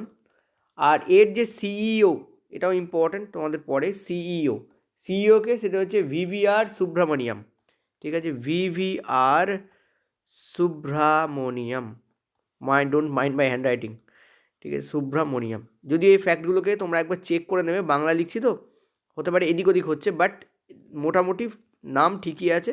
একবার রিভিশন দাও, পরীক্ষায় বসলে মানে পড়লে তোমরা সামনে চোখে দেখে যাতে অ্যান্সারটা মনে পড়ে যায়। অনেক সময় ডাইরেক্ট নাম মনে থাকে না, কিন্তু সামনে পড়লে অনেক সময় অ্যান্সার মনে পড়ে যায়। এই অর্থে তোমরা কিন্তু একবার চোখ বুলিয়ে নাও। চল পরেরটাতে। পরের প্রশ্ন বলছে তোমাদের, মূল ওয়াক অফ আইন কবে প্রণয়ন করা হয়েছিল? দেখো 1923 সালে মূল ওয়াক অফ আইন তোমাদের প্রচলন করা হয়। এরপর অ্যামেন্ডমেন্ট করা হয় 1995 সালে। রিসেন্টলি এর নামও চেঞ্জ হয়েছে। তো নতুন নাম কী হয়েছে সেটা আমরা একবার দেখব। এর যে নতুন নাম হয়েছে সেটা হচ্ছে উম্মিদ, ঠিক আছে, UWMED, United walk of management empowerment efficiency and development act 1995। Amendment হয়েছিল সেই যে নিয়ম তারই কিন্তু নামটা চেঞ্জ হয়েছে, ঠিক আছে। এই জন্য এটা প্রচণ্ডভাবে খবরে ছিল, সেই জন্যই তোমাদের এটা কিন্তু তোমাদের দেওয়া হচ্ছে, এবং 1923-এর অ্যাকচুয়াল আইন এটা। চলো পরের প্রশ্ন, স্পোর্টস এসি অ্যাওয়ার্ড 2025-এ ভারতীয় কোন ক্রীড়া দলকে কী করা হয়েছে, সম্মানিত করা হয়েছে? অ্যান্সার হবে তোমাদের মেন্স অ্যান্ড ওমেন। কোথায় আছে মেন্স অ্যান্ড ওমেন? এই যে মেন্স অ্যান্ড ওমেন চেস টিমকে কিন্তু অ্যাওয়ার্ড করা হয়েছে, ঠিক আছে। এর একটা লিস্ট আমি তোমাদের দিচ্ছি, কারণ এর ওপর বেস করে প্রিভিয়াস শিফটের প্রশ্ন এসছে। এটা গতকালের থার্ড শিফটের প্রশ্ন, প্রিভিয়াস শিফটের প্রশ্ন এসছে। তো ডিফারেন্ট টাইপের কোশ্চেন এখান থেকে আগামীতেও জিজ্ঞেস করা হতে পারে, তারপর বেস করে তোমাদের আমি দিচ্ছি। দেখো ছোটো করে রেখেছি যাতে এর পাশে একটা স্লাইডে রাখা যায়। স্পোর্টস স্টার অফ দ্য ইয়ার, এটা নিয়ে প্রশ্ন অলরেডি এসছে। PR স্টিজেস, ইনি হকি খেলোয়াড় ছিলেন। Sports star of the year ফিমেলকে মনু ভাকার, ইনি শুটিংয়ে ছিলেন। স্পোর্টস ম্যান অফ দ্য ইয়ারকে স্বপ্নীল কৌশলে, উনি শুটিংয়ে ছিলেন। National team of the year, যেটা দিয়ে এখানে প্রশ্ন এসছে, সেটা হচ্ছে men women chess team. Inspiration of the icon PV Sindhu. Coach of the year Jaspal Rana, ঠিক আছে। ইভেন্ট কোথায় হয়েছে তোমাদের? ফেব্রুয়ারি 2025-এ হয়েছে, এবং কোথায় হয়েছে? তাজমহল প্যালেস, মুম্বাইতে হয়েছে, ঠিক আছে। ইম্পর্ট্যান্ট, এই সব কটাই ইম্পর্ট্যান্ট করে যেও। চলো, প্রথম AI স্যাটেলাইট কোন দেশ উৎক্ষেপণ করেছে? কারেক্ট অ্যান্সার হচ্ছে তোমাদের চীন হবে, চায়না। চায়না হচ্ছে first to launch AI satellite, ঠিক আছে। তো কারেক্ট অ্যান্সার আমাদের কী হবে? চায়না এখানে কারেক্ট অ্যান্সার হবে। এবার এই স্যাটেলাইটটার যে নাম, ঠিক আছে, এটা সেপ্টেম্বর মাসে উদ্বোধন করা হয়েছে। আচ্ছা, এটা তোমাদের উদ্বোধন করা হয়েছে কোন মাসে? সেপ্টেম্বরে। কারণ অনেক সময় প্রশ্ন দেয় যে কোন মাসে উদ্বোধন করা হয়েছে, এটা দিয়েও তোমাদের প্রশ্ন আসছে। সেপ্টেম্বর 2025-এ তোমাদের উদ্বোধন করা হয়েছে। নেক্সট হচ্ছে এইটার নাম কি? এটার নাম হচ্ছে Hong Kong youth space, Hong Kong youth space and technology innovation, ভীষণ বড় নামের, innovation satellite, SATELLIT, innovation satellite. এর নামটা বড়, বাট একটু মনে রেখো, Hong Kong youth space technology innovation, এগুলোকে না নামটাকে না নাম হিসাবে মনে রাখবে না, টার্ম হিসাবে মনে রাখবে। টার্ম মানে কি, হংকং একটা টার্ম, ইউথ একটা টার্ম, স্পেস একটা টার্ম, টেকনোলজি একটা টার্ম, ইনোভেশন একটা টার্ম, স্যাটেলাইট একটা টার্ম। তুমি যদি ওভারঅল নামটাকে দেখো তোমার বড় লাগবে, তুমি টার্মগুলোকে দেখো তোমার মনে হয় এই টার্মগুলো তোমার জানা, ঠিক আছে। যারা মোটামুটি কারেন্ট অ্যাফেয়ার্স পড়ে, যারা মোটামুটি পড়ে, এই টার্মগুলো আকছার তোমাদের কারেন্ট অ্যাফেয়ার্সে বিভিন্ন বিভিন্ন জায়গায় ইউজ করা হয়। সো টার্ম হিসাবে মনে রাখো, নট নাম হিসাবে, তাহলে কিন্তু গুলিয়ে যাবে। চলো, তোমরা যদি চাও যে আগামী তোমাদের যে টেকনিশিয়ান আছে, ঠিক আছে, এবং ALP আছে, টেকনিশিয়ান এবং ALP আছে, এছাড়াও তোমাদের আপকামিং 2026-এও কিন্তু নতুন ভ্যাকান্সি রেলের আসতে চলেছে। আর সত্যি কথা বলতে তোমরা শুধু রেলের ওপর ভরসা করে বসে থাকো, মানে স্টুডেন্টরা আমাদেরকে একটা কোর্সের মধ্যে ঢুকিয়ে দেয়, আর টিচাররাও তোমাদেরকে একটা নির্দিষ্ট এর মধ্যে ঢুকিয়ে দেয়, কী বলে, তোমাদের যে কেরিয়ার গ্রাফ তার মধ্যে ঢুকিয়ে দেয়। মানে তোমরা রেল করছো তো রেলই করবে, অন্য কিছু করবে না, এরকম একটা ব্যাপার থাকে, যেটা হচ্ছে তোমাদের মস্ত বড় ভুল। পরবর্তীকালে বুঝতে পারবে, যখন চাকরি না পেয়ে তোমাদের যখন বয়স বেড়ে যাবে, তখন চাকরি পাওয়ার মতো এনথুসিয়াজম থাকবে না, তখন এই কথাটা আমার মনে পড়বে যে স্যার, কোনো একটা স্যার তো এই কথা বলেছিল যে শুধুমাত্র রেলের দিকে ভরসা করে বসে থেকো না। কারণ তোমরা জানো যে রেলের যে চাকরি, সেটা বলা তো হয় বেরোবে, কিন্তু দেখো বেরোয় কখন? এপ্রিলে বেরোয়, ঠিক আছে। এবছরে দেখবে এপ্রিলের ঠিক আগে বা ঠিক এপ্রিল ঠিক পরেই বেরোবে, কারণ ফিনান্সিয়াল ইয়ার স্টার্টই হচ্ছে এপ্রিল থেকে, ঠিক আছে, 2026-এর। তো বেরোবে, এবং পরীক্ষা হবে কবে? একদম লাস্টে গিয়ে, অর্থাৎ ডিসেম্বরে গিয়ে পরীক্ষা হবে। তার মানে টোটাল 1 ইয়ারের গ্যাপ পড়ছে। আর যদি সেই ইয়ারে পরীক্ষা না হয়, যেমন আমাদের রেলের গ্রুপ ডি 2025-এর লাস্টের দিকে পরীক্ষা হচ্ছে, তাহলে দেখা গেল তার মাঝখানে গিয়ে পরীক্ষা হলো, অর্থাৎ 2 বছর তোমাদের কেটে গেল। তোমরা দেখতেও পাবে না চোখে কীভাবে 2 বছর কেটে যাচ্ছে। প্রত্যেকবার 2 বছর, একটা করে এক্সাম 2 ইয়ার করে লাগছে, নেক্সট এক্সাম 2 ইয়ার করে লাগছে, তার মানে দুটো এক্সামে তোমাদের 4 বছর ক্ষতিগ্রস্ত হচ্ছে। এটা হচ্ছে ইন্ডিয়ান সিচুয়েশান। তাহলে 4 বছর, যার বয়স 24 তার 4 বছর মানে দুটো পরীক্ষা দিতে দিতেই তার 28 বছর পেরিয়ে যাচ্ছে। 28-এর পরে 23 পেরোতে তার আরও দুটো পরীক্ষা লাগবে বা একটা পরীক্ষায় লাগবে। তাহলে ভাবো 24 থেকে 30, তোমরা ভাবছো 6 বছরের গ্যাপ, কিন্তু 3টে পরীক্ষাতেই 30 বছর পেরিয়ে যাচ্ছে। এই কথাটা মাথায় রেখেছে কখনো? বাড়ির লোক কখনো ভেবেছে, না তুমি কখনো ভেবেছো? তাহলে ভাবো কিতনা টাইম গ্যাপ এখানে হয়। টোটাল 6 বছর কেটে যাচ্ছে 3টে পরীক্ষা দিতে দিতে, 2 বছর করে টাইম লেগে যাচ্ছে। অ্যাভারেজে তোমাদের 1.5 বছর করে টাইম লাগে। একটা পরীক্ষার রেজাল্ট বেরিয়ে সেটাকে সেটেল ডাউন হতে, পুরোটা হতে অ্যাভারেজে 1.5 বছর করে টাইম লাগে। ঠিক আছে? তো ওই জন্য বলবো, যে পরীক্ষায় পাচ্ছ 24 বছর অন অ্যান অ্যাভারেজ তোমাদের বয়স হয়, যে পরীক্ষা পাচ্ছ সে পরীক্ষায় দাও, কারণ 30 বছর হতে কিন্তু সময় নেবে না। বছর 6 কিন্তু পরীক্ষা মাত্র 3টে তোমরা দিতে পারবে যদি রেলের দিকে তাকিয়ে বসে থাকো খালি। আমি এই জন্য বারবার বলবো সেন্ট্রালে পরীক্ষা দিতে থাকো, যে কোনো সেন্ট্রাল। কারণ দেখো, ম্যাথ সেম আসে, ঠিক আছে, রিজনিং সেম আসে, কারেন্ট অ্যাফেয়ার্স সেম আসে। তাহলে অসুবিধা কোথায়? শুধু বিভিন্ন জায়গায় ইংলিশটা থাকে আর রেলে খালি সায়েন্সটা থাকে। এইটা হচ্ছে তোমাদের চাপের ব্যাপারই। সায়েন্স যদি করতে পারো তাহলে ইংলিশ তার থেকে ইজি সাবজেক্ট। তোমরা ভুলেও জানো না ইংরেজি কতটা ইজি। আর ইংলিশে পড়েটা কি? ভয়েস চেঞ্জ পড়ে, ন্যারেশন পড়ে, এইসব পড়ে। আর তোমাদের প্রিপোজিশন আর্টিকেল পড়ে, সেন্টেন্স অ্যারেঞ্জমেন্ট থাকে, তোমাদের ওয়ার্ড কালেকশন থাকে, ইত্যাদি থাকে। তাহলে এগুলো অনায়াসে, অর্থাৎ যেমন সায়েন্সে যেমন কারেন্ট অ্যাফেয়ার্স তোমরা 8 বা 6 অ্যান্সার করে আসতে পারছো, তেমন ইংলিশ একটু পড়লেও 20-র মধ্যে মিনিমাম 12 থেকে 13 অ্যান্সার করে আসা যায়। কোনো ব্যাপারই না ইংলিশ, ঠিক আছে? একটু পড়লে হয়ে যাবে। তো ওই জন্য আমি তোমাদের বারবার বলবো যে তোমরা শুধুমাত্র রেলের দিকে তাকিয়ে কিন্তু বসে থেকো না, গন্ডগোলে পড়ে যাবে। বাস্তবটা দেখালাম, 24 থেকে 30 বছর আসতে কিন্তু মাত্র 3টে পরীক্ষায় কিন্তু চলে আসবে কিন্তু। সেই জন্য সব পরীক্ষা দাও, তাহলে দেখবো 6-7টা পরীক্ষা দিচ্ছ, তার মধ্যে একটাতে তোমাদের চাকরি হয়ে যাবে। দেখো, তুমি যদি না খেলো তুমি কোনো জিততেই পারবে না, তেমন তুমি যদি না পরীক্ষা দাও তুমি সিলেকশনই পাবে না। এটা চিন্তা, কোনো একটা পরীক্ষা দিকে তাকিয়ে বসতে হলে কিন্তু হবে না। ড্রিম জব ছেড়ে দাও বাবা, তোমার যখন বয়স চলে যাবে না, তখন ড্রিম কিন্তু কোথা দিয়ে ঢুকবে আর কোথা দিয়ে বেরোবে কোনো ঠিক নেই কিন্তু। আমি বাস্তব কথা বাস্তবভাবে কড়া ভাষায় বলি, ঠিক আছে? চলো এই প্রশ্নের উত্তর দাও। একটা জিনিস মনে রাখবে, ফিনান্সিয়াল ইন্ডিপেন্ডেন্স কিন্তু মহিলাদের জন্য মানে সার্ভাইভাল, আর পুরুষদের জন্য সম্মান নিয়ে আসে। খুব ইম্পর্টেন্ট, পুরুষ মহিলা বোথের জন্য, দুজনের জন্যই কিন্তু ফিনান্সিয়াল ইন্ডিপেন্ডেন্স ভীষণ জরুরি, ঠিক আছে? আর তার জন্য যে কোনো চাকরি ইম্পর্ট্যান্ট। ড্রিম জব পরে হচ্ছে। ড্রিম কারা দেখবে? যাদের বাবার মার প্রচুর জিনিস আছে তারা ড্রিম দেখো বসে বসে। যাদের নেই, যাদের নিজের পায়ে শক্ত মাটিতে যা দাঁড়িয়ে আছো, তাদের জন্য, তাদের কী প্রয়োজন? তাদের প্রয়োজন আগে ভাই কোদালটা মারি, আগে একটা জায়গায় তো দাঁড়াই, তারপর আমি ড্রিম জবের কথা ভাববো। তো এইটা হচ্ছে হওয়া উচিত, ঠিক আছে? তো মেয়েদের জন্য মনে রাখবে সার্ভাইভাল, আর পুরুষদের জন্য কিন্তু আত্মসম্মান নিয়ে আসে। এটা মাথায় রাখবে সর্বদা। কী বলছে দেখো, how many gold medal Suruchi Singh win in ISSF world cup 2025? Next প্রশ্ন নয়, যেটা তোমাদের বললাম। Just a minute, 1 minute. চলো।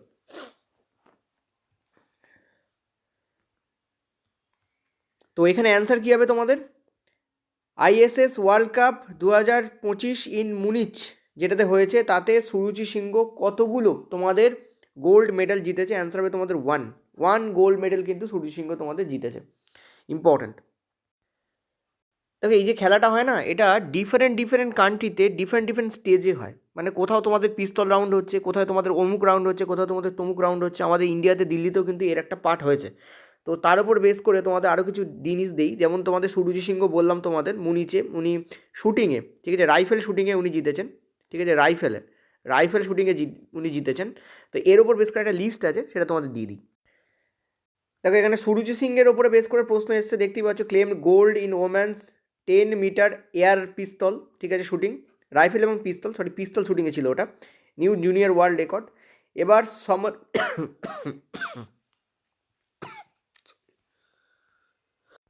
হ্যাঁ, তো সিমরনপ্রীত কৌর, ইনি কিন্তু গোল্ড জিতেছেন ওম্যান্স 25 পিস্তল রাউন্ডে। এনার নামটাও ইম্পর্ট্যান্ট। সিলভার কারা কারা জিতেছেন? আইশ্বরে প্রতাপ সিং তোমার এবং অনিশ ভানওয়ালার নাম কিন্তু এনসিআরটিতে, তোমাদের রেলে কিন্তু দেওয়া হয়েছে, মানে কোশ্চেন্সে। তো সিলভার মেডেলিস্ট কারা কারা ছিল, এটা ইম্পর্টেন্ট। নেক্সট দেখো, এছাড়াও আরও কয়েকজনের নাম আছে।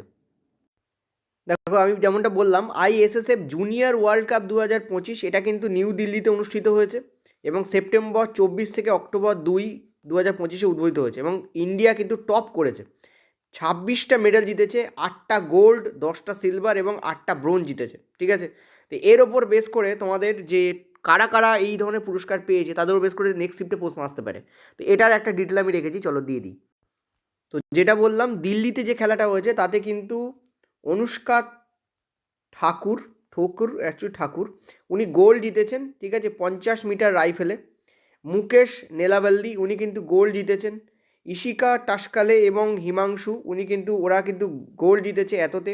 রাইজা দিলান উনি সিলভার জিতেছেন। দীপেন্দ্র সিং শেখাওয়াত উনি কিন্তু সিলভার জিতেছেন। রোহিত খান্না সিকোট ব্রোঞ্জ জিতেছেন। সবার নাম দেওয়া নেই, কিন্তু যাদের নাম দেওয়া আছে তারা ইম্পর্টেন্ট বলি তাদের নাম দেওয়া আছে। এগুলো একটু মনে রেখো, এই নামগুলো জানি মনে রাখা খুব চাপের।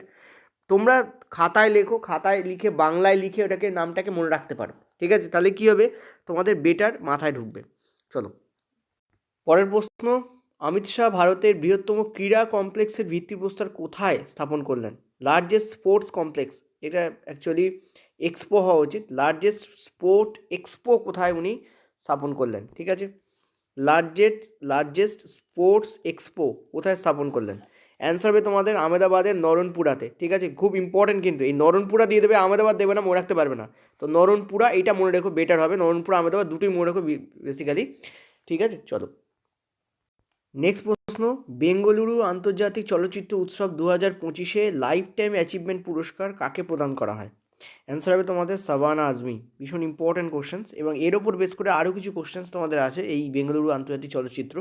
এটা তোমাদের 2025 যেটা, এটা কিন্তু তোমাদের 16th এডিশন ছিল। 17th এডিশনের জন্য নমিনেশন অলরেডি চলছে, এবং কিন্তু তার ফাইনাল লিস্ট এখনও ঘোষণা হয়নি, কিন্তু 16th এডিশন ছিল, এটা মনে রাখবে, ঠিক আছে? চলো এর ওপর বেস করে আরও কিছু আমরা দেখে নেবো কোশ্চেন্স। দেখো এই যে অ্যাওয়ার্ড, এই অ্যাওয়ার্ডের উইনার কে ছিল? ইন্ডিয়ান এবং কানাডা সিনেমা কম্পিটিশন হয়েছিল, এবং এখানে তোমাদের বেসড অন অফিসিয়াল সোর্সেস যে টপ যে অ্যাওয়ার্ড গেছিলো সেটা গেছিলো বেস্ট ইন্ডিয়ান ফিল্ম, সেটা হচ্ছে humans in the loop, directed by Aranya Sahay. এবং তোমাদের বেস্ট কানাডা ফিল্ম যেটা গেছিলো সেটা মিক্কা বানাডা হাক্কি, এটা তোমাদের মনোহরা যিনি আছেন তার দ্বারা এটা ডিরেক্টেড হয়েছিল, ঠিক আছে? নেক্সট হচ্ছে থিম কী ছিল এই ফেস্টিভ্যালে, সেটা হচ্ছে ইউনিভার্সাল পিস ইন ডাইভার্সিটি, এটা ছিল এর থিম। এটা 2025 কথা বললাম, 2024-25 বেসিক্যালি এটা, ঠিক আছে? সো 16th এডিশন হচ্ছে এর। লাইফ টাইম অ্যাচিভমেন্ট অ্যাওয়ার্ড কে পেয়েছিলেন? শাবানা আজমি। চলো অ্যাকচুয়ালি কারেন্ট অ্যাফেয়ার্স করাতে গেলে ও অনেক বেশি টাইম লাগে, ভিডিও তো অত টাইম লাগে না, ভিডিও তোমাদের টপাটপ হয়ে যায়, কিন্তু ঘটনা হচ্ছে এর যে থিসিস, এর পেছনে যে মানে খাটনিটা থাকে সেটার ওপর বেস করে টাইম থাকে, এগুলো আনতে হয়, এগুলোকে বার করতে হয়, কারণ ডেফিনেটলি এটা কারোর মাথায় নেই, কেউ কম্পিউটার নয়, ঠিক আছে? প্রত্যেকটা জিনিসকে স্লাইডে সাজাতে হয়, তো হিউজ খাটনি একটা থাকে, ঠিক আছে, এর পেছনে, এই ভিডিওগুলোর পেছনে। চলো নেক্সট পরেরটাতে। পরের প্রশ্ন, 2024 সালে সীমা নিরাপত্তা বাহিনী মানে বিএসএফ, বর্ডার সিকিউরিটি ফোর্স, কত নম্বরের প্রতিষ্ঠা দিবস পালন করলো? অ্যান্সার তোমাদের হবে 60, অর্থাৎ 60তম প্রতিষ্ঠা দিবস পালন করলো, ঠিক আছে? আর তোমাদের যে ভারতীয় সেনা মানে ইন্ডিয়ান আর্মি, যদি বলি ইন্ডিয়ান আর্মি, ঠিক আছে, 2025 কততম? তোমরা এগুলো একবার তবু চেক করে নেবে, ঠিক আছে? তবু অথেন্টিকই তোমাদের দেওয়ার চেষ্টা করি, সেটা হচ্ছে 77তম, ঠিক আছে? এটা পড়তে পারে ইন্ডিয়ান আর্মি কিন্তু 77তম তাদের কিন্তু ফাউন্ডেশন ডে কিন্তু তোমার সেলিব্রেট করলো 2025। তারিখটা তোমাদের হচ্ছে 15ই জানুয়ারি সেলিব্রেট করা হয়, ঠিক আছে? 15ই জানুয়ারি কিন্তু ইচ ইয়ার 15ই জানুয়ারি সেলিব্রেট করা হয়। যেমন বিএসএফের ক্ষেত্রে এটা কত তারিখ? এটা হচ্ছে তোমাদের 1 ডিসেম্বর। যেমন 2024 1 ডিসেম্বরই কিন্তু এটা তোমাদের করা হয়েছে, এবং এটা ছিল 60তম, এটা তোমাদের 77তম 2025। এটা মাথায় রেখে, এটা কিন্তু 2024 কথা বলছি, 2024 এটা ছিল 60th, তার মানে এই বছর এটা কত হবে? 1 ডিসেম্বর গেছে এটা, এই বছর এটা কিন্তু 61st হয়ে গেছে, অর্থাৎ 61তম হয়ে গেছে। নেক্সট হচ্ছে navy day, Indian navy day কবে অনুষ্ঠিত হয়? এটা দিয়ে প্রশ্ন আসে, ইন্ডিয়ান নেভি ডে, ঠিক আছে? ইন্ডিয়ান নেভি ডে, ভারতীয় নৌসেনা দিবস কবে? সেটা হচ্ছে 4th ডিসেম্বর। ক্লিয়ার? এগুলো দিয়ে প্রশ্ন আসে। চলো পরের প্রশ্ন, ফ্রেঞ্চ ওপেন যেটা রোল্যান্ড গ্যারোস একে আরেকটা নামে ডাকা হয়, যেটা কোন ধরনের কোর্টে খেলা হয়? দেখো দিস ইজ দ্য মানে অনলি গ্র্যান্ড স্ল্যাম, ঠিক আছে? This is the only grand slam যেটা তোমাদের খেলা হয় কিন্তু ক্লে কোর্টে, ঠিক আছে? এটা মনে রাখবে, কোথায় খেলা হয়? ক্লে কোর্টে। তো clay court will be the correct answer here. এবার এর ব্যাপারে কিছু ইনফরমেশন, কারণ বিগত শিফটগুলোতে এর ওপর বেস করে প্রশ্ন এসছে, এখানে একটা অন্যতম কোশ্চেন এসেছে ক্লে কোর্ট, এটা খুবই অড, কিন্তু এর ওপর অন্য ধরনের প্রশ্ন কিন্তু বিগত শিফটগুলোতে এসেছে। দেখো এটা কিন্তু তোমাদের খেলা হয় স্টেড রোল্যান্ড গ্যারোস ইন প্যারিস, এটা কিন্তু প্যারিসে তোমাদের খেলা হয়, ঠিক আছে? এটা গেল 1 নম্বর কথা, এবং ফ্রান্সে, এই জন্য এর নাম হচ্ছে রোল্যান্ড গ্যারোস, এই একটা নাম। মেন্স সিঙ্গেলে জিতে যাচ্ছে কার্লোস অ্যালকারাজ এবং তিনি কিন্তু স্পেনের মানুষ। এই রানার আপ কারা তাদেরকে মনে রাখলেও হবে, উইনারদের কথা মনে রাখো। রানার আপ মানে যাদেরকে হারিয়ে এনারা জিতেছেন। কোকো স্টাফ, এটা দিয়ে অলরেডি রেলে প্রশ্ন পড়েছে, ওম্যান সিঙ্গেলে জিতেছেন। মেন্স ডবলসে মার্সেল গ্র্যান্ডস এবং হচ্ছে হ্যারাসিও জেবেলোস, ইনি জিতেছে, এরা দুজন। দেখো মেন্স ডবলস মানে কি, দুজন পুরুষ একসঙ্গে খেলবে অপর দুজন পুরুষের এগেনস্টে। নেক্সট হচ্ছে ওমেন্স ডবলসে সেরা ইরানি এবং জেসমিন পাউলিনিও, এনারা জিতেছেন। এই দুজনের নামেও কিন্তু প্রশ্ন এসেছিল, ঠিক আছে অলরেডি। তো বাকিগুলো আসেনি, আসতে পারে, তোমরা একবার চেক করে নিও। চলো।